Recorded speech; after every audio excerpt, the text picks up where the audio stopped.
Good afternoon, and I'm joined by Matthew Sant today, who is the Assistant Director and Test Manager in the Technology Capability Branch of the Australian Bureau of Statistics.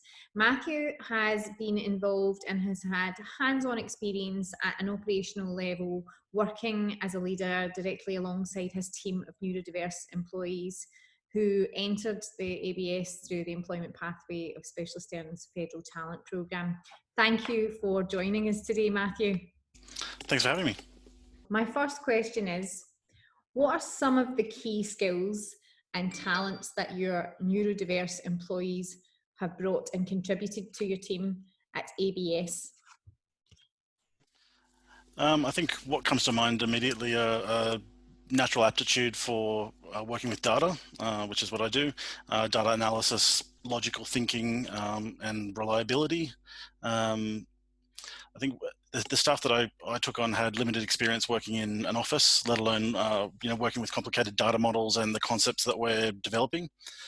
I think I remember one of the earliest things I did was a small series of group whiteboard sessions with the staff, where I kind of geeked out, and I wanted to share the things that make me so passionate about data. Stuff like a data set is a bunch of answers that you just need to figure out the questions to. Yeah. It's super geeky, but we had great engagement right from the start, sort of going through that stuff, and I set a bunch of small data analysis tasks sort of like that for them to play with, and we'd get together one-on-one and go through discoveries, thoughts they had, and the methods they were using to explore the data. And I think I remember a year on now that I was amazed at the insights I was getting back. Sometimes pages and pages of writing, graphs, thoughts, suggestions for further analysis, that kind of thing. It was a really big moment for me, seeing that intuitive grasp, and especially the fire and the passion. That it sounds like your experience from early off in the piece then was one of sort of excitement and interest, an untapped potential workforce. I suppose one of my questions that extends from that, Matthew, is did you have any sort of preconceptions or apprehensions about employing or being a leader as part of this program?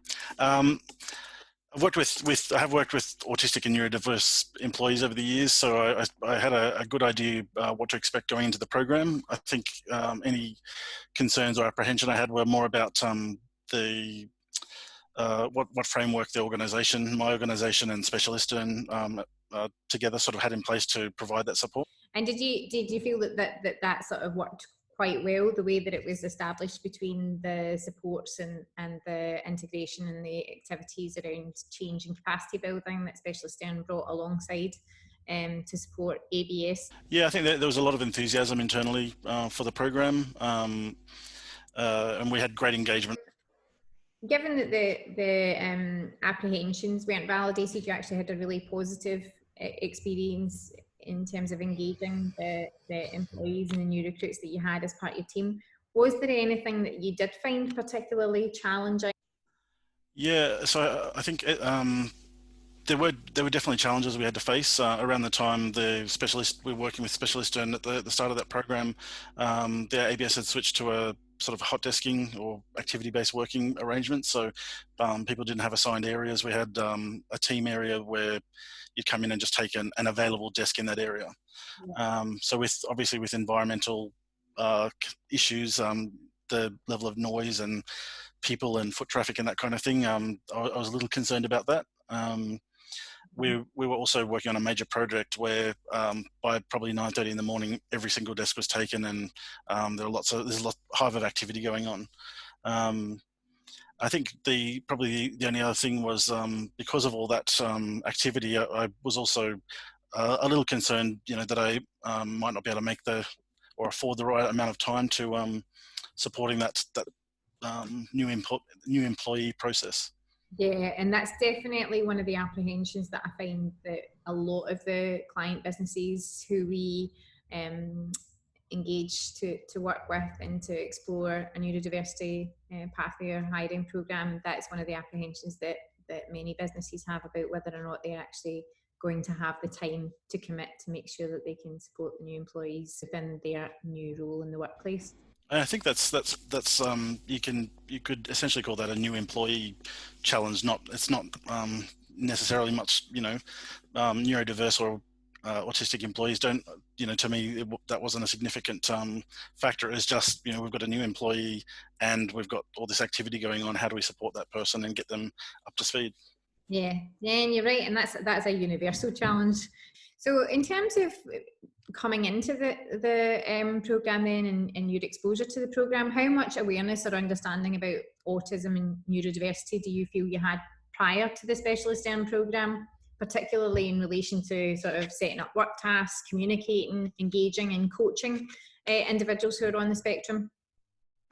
Yeah, well, I mentioned before I've managed neurodiverse employees in other organisations a couple of times, and so I think I was probably a little bit more prepared than other managers would have been. But that was more. I think the biggest advantage that gave me was sort of early in the piece when we were setting up the support framework and network and having contact people and sort of just going through that stuff.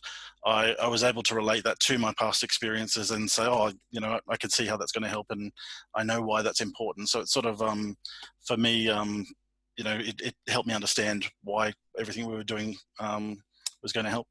And do you feel that your knowledge and capacity now as a leader, now that you've obviously had the previous experience and this last 12 months of engaging the team within ABS, do you feel that that's sort of just extended and sort of added more?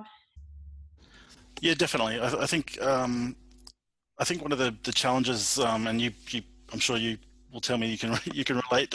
In a lot of organisations, there's a bit of uncertainty when it comes to neurodiverse workforces. They all have their inclusive policies and frameworks and stuff like that, but they're, in a nice document that's printed somewhere that nobody ever looks at. So there's a lot of intent, but there's not that experience. And without I think without employment pathways like the one Specialisterne provides, it's only ever utilised sort of on exception, and so that knowledge doesn't sort of get captured and become part of the workplace culture. I think going through this process, it's helped me recognise and appreciate that, and I'm now a lot more proactive about looking for opportunities to, like this one, to help sort of raise that awareness. Yep. I think that you hit the nail on the head. I think that having that sort of motivation and having that support at the back of ABS to actually operationalise and do this work, and having the drive to actually have an activity where you know the concept and you know what it is that you're hoping to do, but then actually to have like a running mate that runs alongside you and actually helps you land it. My next question. Now, many of the businesses who we have engaged with have often in their very early stages, when they've been considering whether or not an autism and neurodiversity hiring business pathway is the right option for them, they have been perhaps hesitant because their working environment is open plan as a workspace. And they have often sort of highlighted and flagged, would this be an issue? So what are your thoughts on this? And have you seen this work? And what comments could you offer to, I suppose, shed light or give some reassurance or some at least food for thought to those employers? It's a really interesting question, and to preface, to provide a little bit of context, I spent the first 10 years of my career in open plan call centers where there's noise all over the place, which is hard to block out sometimes, especially if you need to focus. And I've worked in more traditional closed off offices and felt isolated and out of the loop since you don't see or hear as much happening compared to open office settings. I think ultimately the suitability of an open plan is going to depend on the type of work that is being undertaken. It depends on, in terms of autistic employees, you need to consider what options they've got available to block or mitigate sensory input.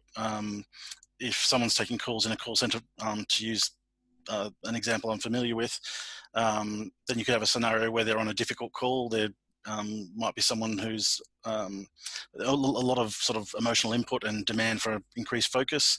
There could be nearby conversations going on that are also distracting, people moving things around them. And in that kind of scenario, you're blocked from, you can't get up and take a walk. You can't go to a quiet room. You can't talk to the people close to you and just ask for space. So I think what it comes down to is the type of work the person's doing, or the type of work the company does, and what options they'll have to deal with issues that come up.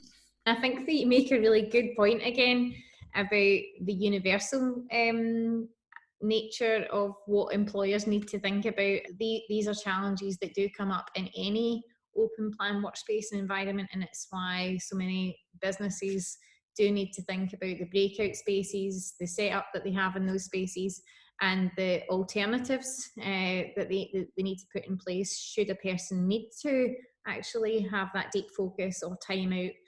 So really the adjustments that you're talking about is in terms of the consideration that they need to give to their space. The question that we get asked very commonly by employer businesses and organisations are, how do you manage autistic staff? Because there is often a thought from businesses that autistic individuals are harder to manage or take more managing than other individuals. So what's your take on that? Yeah, I think I would manage them exactly the same way I manage normal staff. I'm a big believer in making conversations about performance, capability, in making the conversations we have about stuff like performance and capability, that kind of thing, as factual, open, and collaborative as we can. When you can be clear about this from the start, it goes a long way to alleviating or removing the mental and emotional load that comes with situations like that. An example might be talking to someone about start times. If someone's required to start at 9 o'clock, I might say to them ahead of time, the expectation is that you're here if you're rostered to start at 9, we expect you to be here at 9. And if you can't be here at 9, then we do these things. And if that doesn't happen, then we have a conversation about what happened, and it's keeps it very simple, and it removes the it's factual. It removes the emotional component. For technical or skill types of issues, there's a lot more variables at play. The level of experience the person has, their aptitude for the work, their level of engagement. Is it something they like doing or they don't like doing, that kind of thing. So those kinds of conversations will always come down to a case-by-case basis, and that's a factor regardless of neurotypical or neurodiverse staff. Probably the only difference with neurodiverse staff is that you use a slightly different communication toolkit to explore some of those issues and unpack them. Yeah, that's a really good point, because when you do have a conversation with any staff member about their performance or their capability, it's not a one-size-fits-all. You design and you think about the conversation you're going to have with that person individually. Again, I think it comes down to sort of good leadership and coaching skills. The same rules apply. It's good communication, transparency, and being clear about what expectations are. So I think that's really, really good that you reinforce that. So I've got another curly question for you. Do you feel that managing and supporting neurodiverse team members takes up much more of your time than managing other neurotypical staff that you have in your team? Yeah, you're right. It is a curly one. In an established team on any standard working week, it definitely doesn't feel like it takes up any extra time. Starting out, there's obviously a bit of extra time involved. You want to make sure you've got the right support framework set up, so that if there are any issues, or if the employee needs help, they've got lots of options, and that sort of all feeds into developing the long-term relationship you have with the staff member. So right now, sort of a year on, working together, it's all very automatic, and I think you tend to develop a pretty good instinct for situations and circumstances that are going to be challenging. So it really is, like, again, in any relationship, the more familiar you become with someone and the more established you become in the working relationship with that person, the more efficient you become in terms of how you interact and communicate with one another. Okay, next question. Do you feel that the pilot programme that ABS undertook with Specialisterne has improved the overall workplace culture in relation to understanding autism and providing a neurodiverse, inclusive workplace? Well, something I really like about the ABS is that there's already a really great culture of inclusivity. we have executive champions for different causes, different things, different networks across the organisation. They're all made up of staff from all different levels within the organisation as well. We've got a leveraging Asperger's and autism network that I'm part of. So I think the workplace culture was primed for adoption of a program like Specialisterne.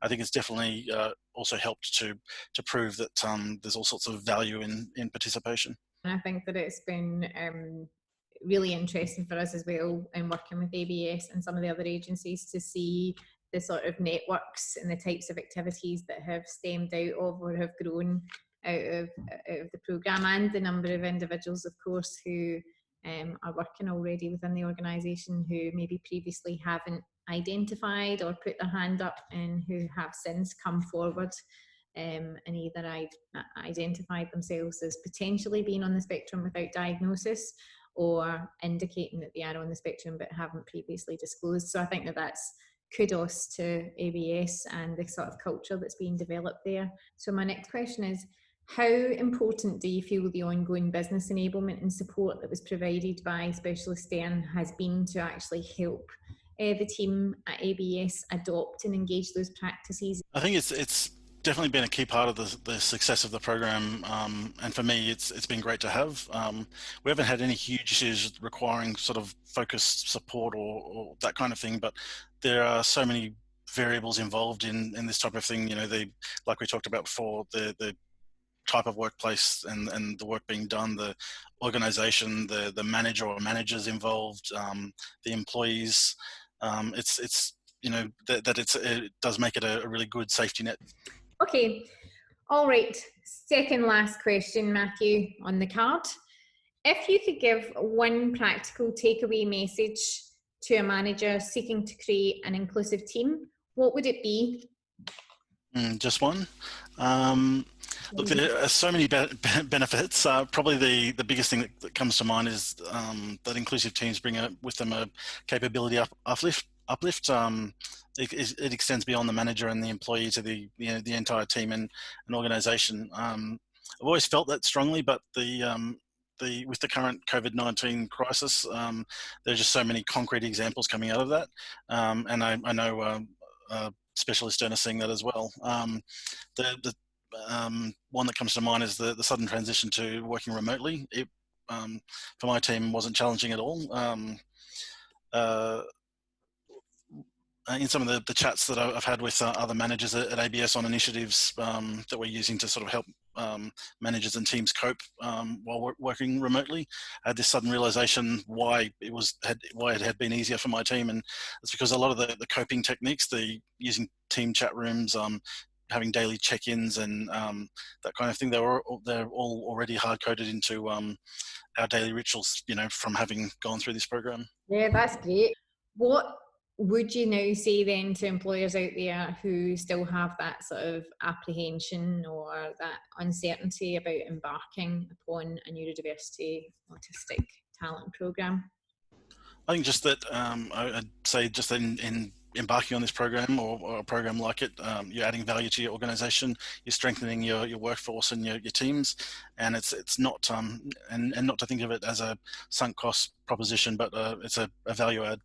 Yeah, like I said, like we've said to so many employers, it's not just a welfare or a for good thing to do. Yes, there is the social outcomes and the changes that it makes to the person's life who would otherwise be excluded or be disadvantaged in the employment market, but it's that whole piece around an untapped workforce that have potential, that can add value and really can change the culture of your organisation, and also provide some really, really interesting, innovative and different thought processes and approaches to actually how you go about your work.